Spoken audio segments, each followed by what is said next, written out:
Zechariah chapter 12. The burden of the word of the Lord for Israel, saith the Lord, which stretcheth forth the heavens, and layeth the foundation of the earth, and formeth the spirit of man within him. Behold, I will make Jerusalem a cup of trembling unto all the people round about, when they shall be in the siege both against Judah and against Jerusalem. And in that day will I make Jerusalem a burdensome stone for all people. All that burden themselves with it shall be cut in pieces, though all the people of the earth be gathered together against it. In that day, saith the Lord, I will smite every horse with astonishment, and his rider with madness. And I will open mine eyes upon the house of Judah, and will smite every horse of the people with blindness. And the governors of Judah shall say in their heart, the inhabitants of Jerusalem shall be my strength in the Lord of hosts their God.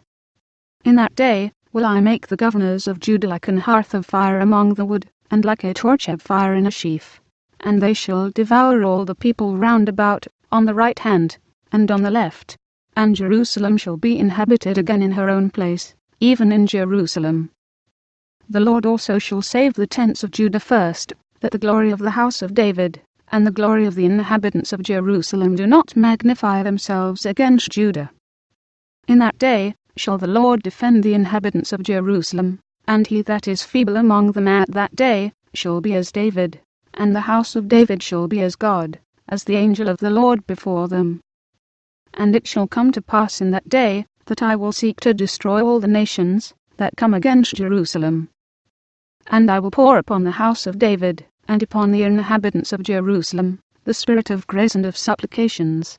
And they shall look upon me whom they have pierced, and they shall mourn for him, as one mourneth for his only son, and shall be in bitterness for him, as one that is in bitterness for his firstborn.